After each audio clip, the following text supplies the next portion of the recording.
Précédemment, dans Massilia Cheat System. J'avais pas conscience, pourtant ça fait quand même quelques années que je bosse sur le sujet, qu'il y avait un tel réseau, que les trafiquants avaient tissé une telle toile. Et très rapidement, moi j'ai des sources dans la police qui me disent mais c'est pas possible, il y a une grosse erreur, il y a eu un problème. On se rend compte en fait qu'il y a des clients partout. On a les guetteurs évidemment qui sont là qui sont les yeux et les oreilles des charbonneurs, donc qui sont eux les vendeurs.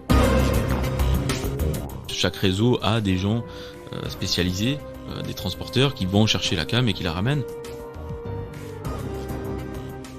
Jean-Michel Gomez, guetteur de 16 ans tué au Clos-la-Rose, les minots dans le trafic.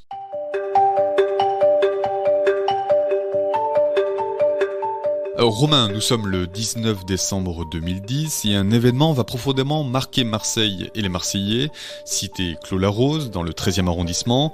En début de soirée, 2 voitures entrent dans le quartier. Ce jour-là, Jean-Michel est un petit charbonneur de 16 ans. Il est installé à l'angle du bâtiment où on vendait la drogue au Clos-la-Rose.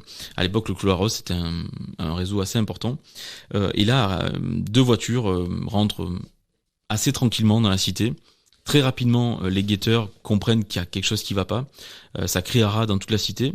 Jean-Michel, sur 3-4 appuis assez puissants, arrive à filer sur quelques mètres. Et puis en fait, il est fauché par une rafale de Kalachnikov.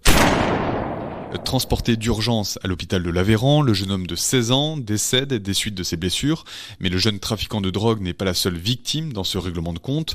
Le rodéo sauvage des 2 véhicules continue dans la cité. Les 2 voitures de tueurs vont faire le tour de l'immeuble et là vont tomber sur un minot, Lenny, qui à l'époque n'avait que 11 ans avec sa sœur, qui rentrait du snack, tout simplement. Alors eux, pour le coup, ils avaient vraiment rien à voir avec le réseau, sauf qu'ils ont été témoins de ce qui s'est passé.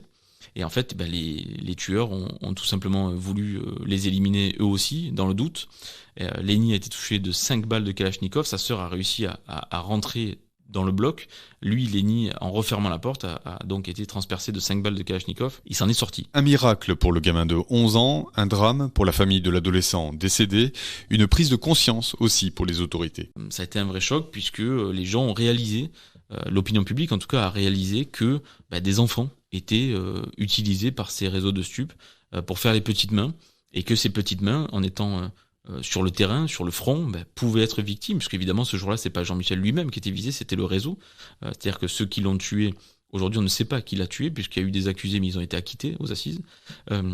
Ceux qui l'ont tué en fait ont voulu passer un message tout simplement de puissance, ont voulu leur dire nous on est des fous, on est capable de venir tuer n'importe qui sur ton plan et même des gamins. Il a été victime de ça en fait. Et malheureusement depuis, donc ça fait 10 ans, depuis, je dirais qu'au moins une bonne dizaine de mineurs sont morts dans ce genre de gang shooting un peu à l'américaine. L'illustration de l'emprise des trafics de drogue dans les cités, de leur influence évidente sur les jeunes. Ils ont 16 ans, 15 ans, 14 et parfois 12 ans et ils font partie d'un réseau de trafiquants. Romain, tu t'es intéressé plus particulièrement à ces jeunes. Tu as écrit un livre qui s'appelle justement Les minots. Qui sont ces jeunes que tu as rencontrés ? C'est assez compliqué quand même de tirer un portrait robot de ces minots. Évidemment, ils ont tous un parcours différent, mais il y a quand même des points communs. Donc la plupart déjà ont entre 12 et 17 ans. Parfois, certains rentrent dans le réseau à 12-13 ans. C'est ça qu'il faut savoir.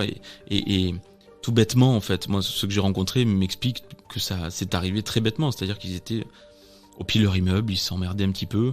Ils étaient déscolarisés et le gérant du jour lui a dit tiens, va me chercher une canette, va me chercher un sandwich, je te laisse 5 euros, je te laisse 10 euros.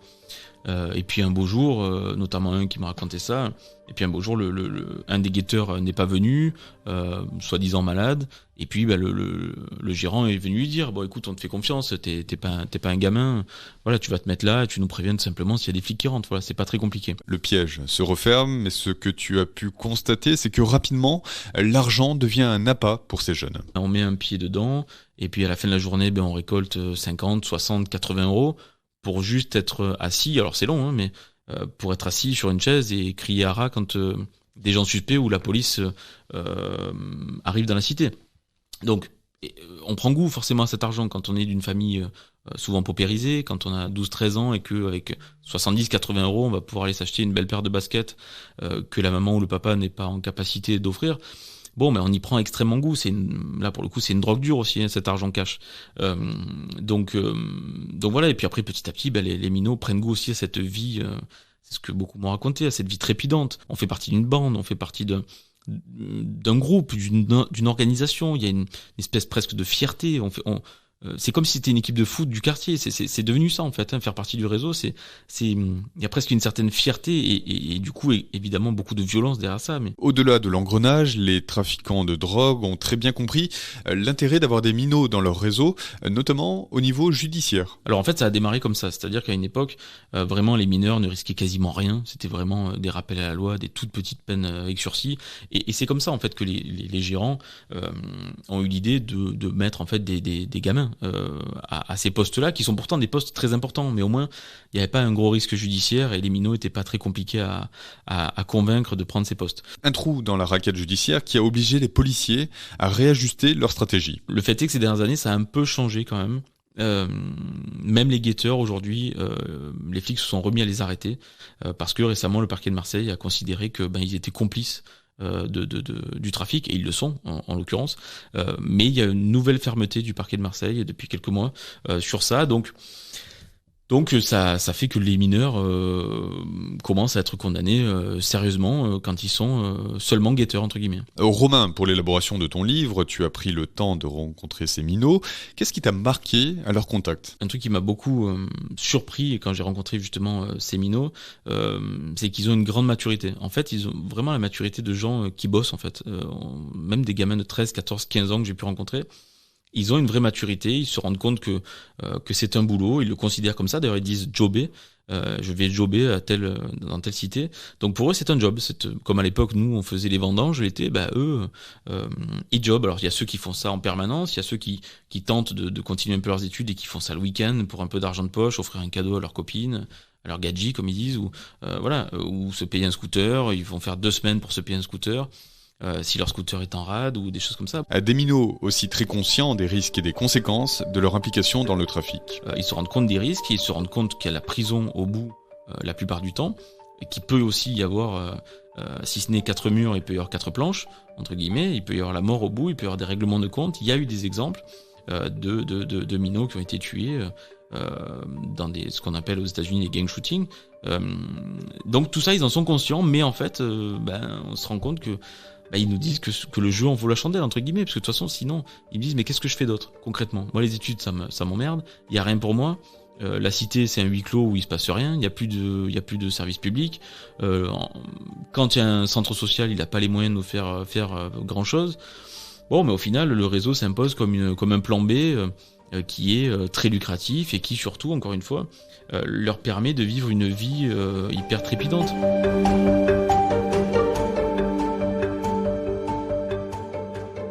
L'une des questions dans cette dérive de cette jeunesse, c'est le rôle des parents. Marseille détient aujourd'hui l'un des taux les plus élevés de familles monoparentales, une donnée qui n'est pas étrangère à l'embrigadement des enfants dans les réseaux. Les parents, la plupart du temps, ils sont assez désespérés. Ils sont assez désespérés, mais les quelques-uns que j'ai rencontrés, en fait, te font comprendre qu'ils n'ont pas de poids par rapport au réseau et par rapport au gérant, qui parfois devient une espèce de père spirituel, parce que un des points communs de tous ces minots, c'est que la plupart du temps, ils ont plus de père.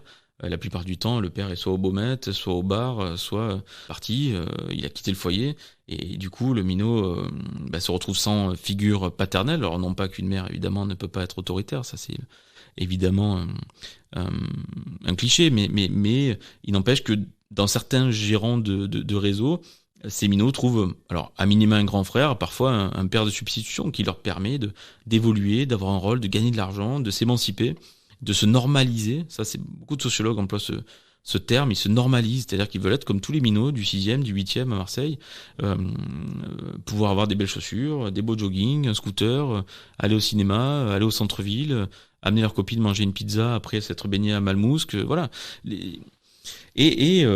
Alors je dis pas que c'est leur seul moyen, puisque évidemment c'est une minorité de ces minots dans ces cités qui sont dans le trafic de stupes, mais en tout cas cette partie de ces minots-là n'a pas trouvé une autre façon de se normaliser, de gagner de l'argent. À Marseille, un autre phénomène chez ces minots impliqués dans le trafic étonne et illustre l'attraction des réseaux de trafic de drogue.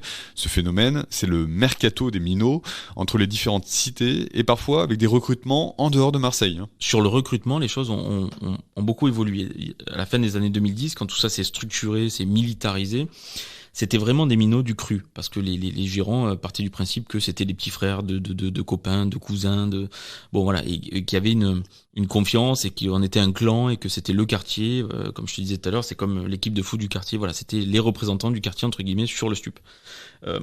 Petit à petit, les flics, notamment ceux que je connais de terrain, me disent qu'en fait ils ont fini par retrouver des guetteurs et des charbonneurs un peu volants, c'est-à-dire qu'ils avaient tendance à être un coup à la Rose, un coup à Valplan, un coup à la Bégude, un coup et même sur des réseaux parfois un peu loin.